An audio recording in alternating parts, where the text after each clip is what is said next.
Rebecca, let's talk about your uterus. Let's. Neat. I've been very consistent in my campaign messaging, which is fuck them kids. That has never varied, never wavered.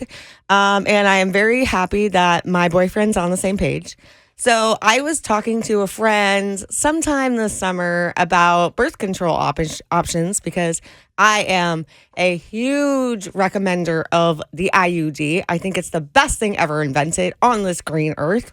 And I am the proud owner of the only non-hormonal IUD or birth control in existence, Paragard, the copper IUD. Copper Copper. IUD. It's like having the Statue of Liberty in your vagina.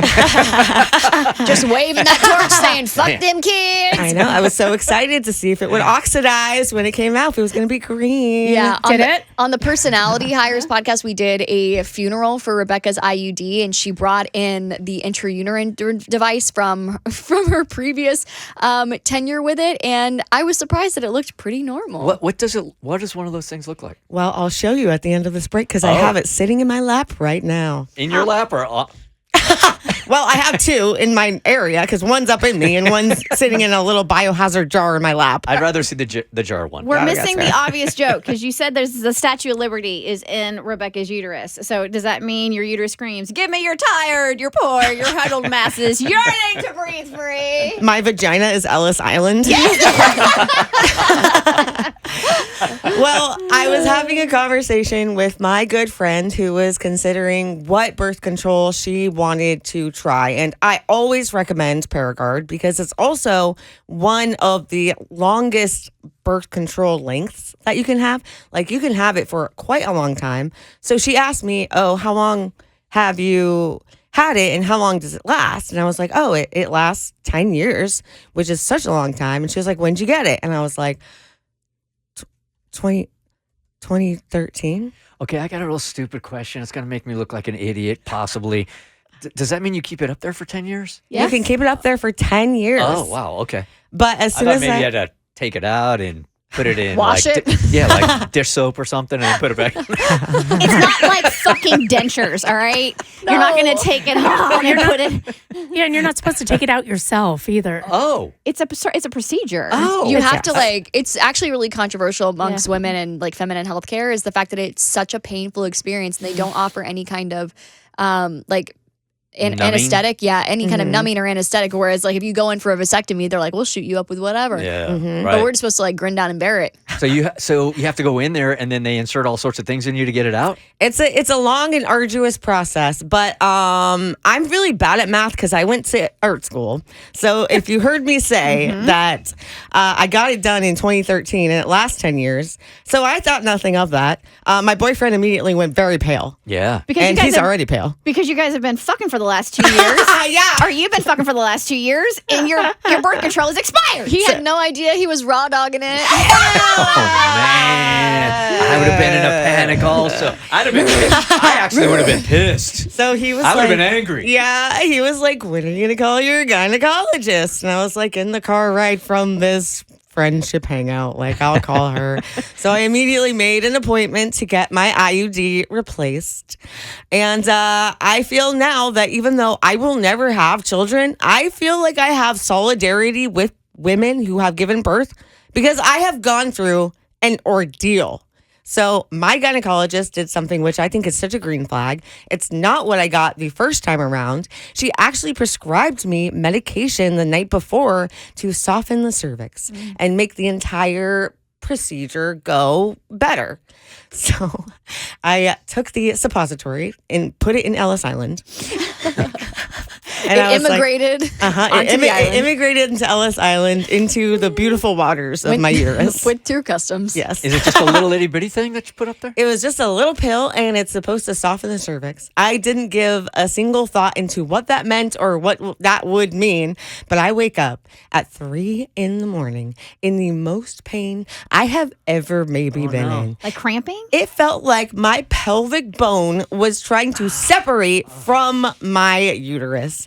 I was in such pain. I was cramping. I was falling to the floor. I was like, this is what contractions feel like. I know it. I just know it. Well, when they prescribed you this pill or suppository for the softening of the cervix to make the implantation of the IUD easier, did they tell you, hey, you could experience some serious cramping with this? They did not. Oh, those fucking assholes. I Every know. time. Does it dilate your cervix? Is that also something that it does? Like it makes it open up a little bit? I think it's really just supposed to, I do think it does slightly dilate your cervix. It makes it softer. It's technically actually part of an abortion pill. Like it's what happens it's like one part of the process. It's the R and the RU. I thought suppositories only went up your butt.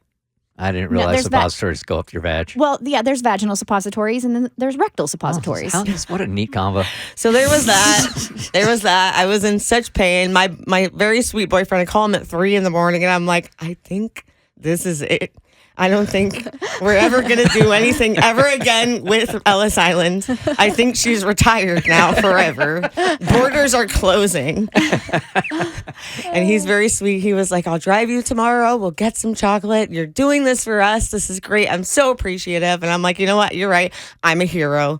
I'm gonna go through with this. Hold on, flag on the play. You're doing this for us. Where's his portion in all of this? Because he can get a little snip as well. Well, he's driving. He's driving her to the doctor.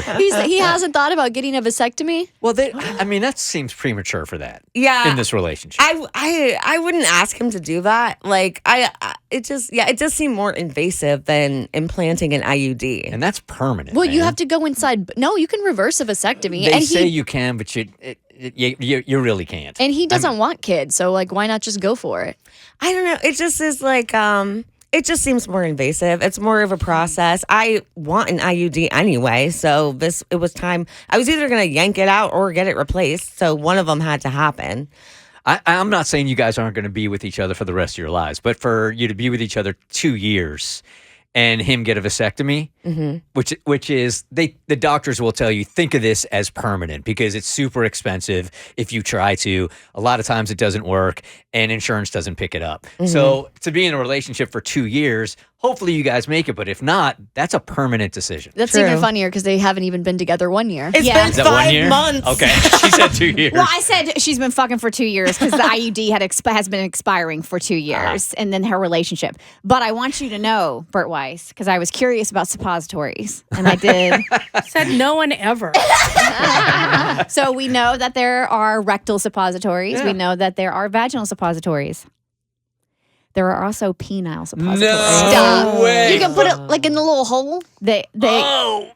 Listen, I'm just reading. I said, are there penile suppositories? Oh. And it says, yes, according to the AI overview, there are penile suppositories. I love saying that word, by the way, penile. Though they are more accurately referred to as urethral suppositories. The best known example is Muse, a prescription treatment for erectile dysfunction. It is inserted into the opening of the urethra and delivers a specific drug. Now, I'm really curious. Look up if they numb the guy for that because you were saying it's a controversial that they don't numb the woman. I know. Do they numb the dude for that? Okay. Not only do they not numb the woman, they lie to your fucking face and tell you it doesn't hurt. That's what I'm saying. Like, it'd be one thing if they're like, yeah, you're going to pass out from this. And then it's like, okay, at least I know what to expect. But it's literally, they have to open you up. Like, your cervix has to dilate as if you are giving birth. I had a college roommate that I don't know which one of the STDs he had to do this one for, but they put a cotton swab up his penis. Yeah. That's how you get STD tested, I thought, as a dude. Yeah. So the second moment of solidarity happened the morning of the show where I was waiting to go to the gynecologist. I've had a little bit of laryngitis. I've had a little bit of a cough for a while, and a stray cough occurred, and I pissed myself. Oh, no. Oh, baby. I peed my pants. Oh, no. And it's 100% because this medication made everything just wide open and soft. Bless your- And this is only something that I swear would happen to a pregnant person.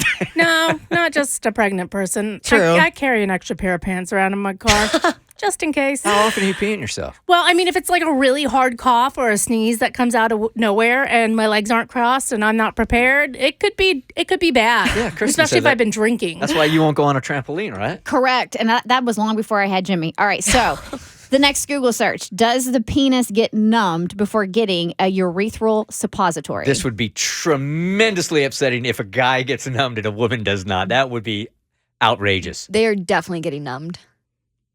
No. Oh. Okay. Okay. No. Feminism. The penis. The penis. Make the men feel the pain. Oh, Wouldn't this be nice if we all didn't have to feel any pain? No, the penis is typically not numbed before inserting a urethral suppository. While some discomfort, pain, or a burning sensation can be a common side effect, a local anesthetic is not part of the standard procedure. This is literally making me like an accordion right now. Like, damn. Well, I'm sorry you pissed yourself. Yeah, that was uncomfortable. But congrats on the new IUD, so you and your man can as much as you want. And we are, and we will. So are we doing show and tell? Yes. Okay. So I went to get it. I was not numbed. It was quite painful, but for me, I am very privileged that my cervix seems to be wide open, and the implantation process is not as painful as it has been for a lot of other women. So I feel very blessed about that. I asked my gynecologist, can I keep it? And she said, I don't want it. So she put it in a little biohazard cup, and it's clear, and you can see inside of it. And I have not opened it. I will warn all of you. There is a fragment. I'm calling it like a globule. There's like a little glob of tissue and blood at the very end that came from my uterus, but you can see the IUD. I'm not good with this kind of thing. If you'd like to see, I can Does it pass look like a around. wishbone? I've always pictured it as a wishbone. Me too. It's like a T. It's like a T. Or like a little curvy. Yes. Honestly, I'm feeling it in my hands, and it feels kind of warm. Wait, you're holding it? I'm holding the cup in my hands, and it feels like oddly warm, and I don't know why. Is it surrounded by fluid? Like they put some kind of fluid in there to preserve it? There's like you should make it a lava lamp. It's just floating up in there. And make it all tissue. red. The, Yeah. the cup is kind of moist, which Okay. I'm like the inside. Show us the fucking Okay, IUD. here you go. It looks like this. Oh, God. It looks rusted. It is copper. It got deported from Ellis Island. Yeah, there's like a little globule of tissue and blood at the very end. I'm a little nervous if I just leave it in there, it might like grow mold or something. Can you I'm not turn it- sure what I should do. Can you turn it into a penny? Oh, I could turn it into jewelry. Probably will. I don't know. Would it grow mold? Because that's supposed to be a sterile cup, but Well, there is a chance it's been exposed to spores. Have you opened it? I have not opened it once. Yeah, We don't need to do that. You don't- Yeah. I don't think I will, but I was thinking about making it into a necklace. Oh, mold doesn't grow on clean copper. Oh, That is not good. clean. Oh, So yeah, that's yes, it true. will grow. You know what you can do is you can do the same thing I do with my sand collections. Is you could put the bottles up every time you get one and just put them on a shelf. That's really Oh my beautiful. God. Will you please do a family photo shoot with it like it's your baby? Oh my God, that's so sweet. I guess Little it's a- Paragardisha. In a way, this is an anti-family photo. This is a take your IUD to work day. Aw. It's so sweet. Yeah, Can we be done? I think so. Wait, before we're done, you go into way more depth on personality hires, right? About the IUD. did. A little gave it- TMI. We gave a eulogy. The Bert Show.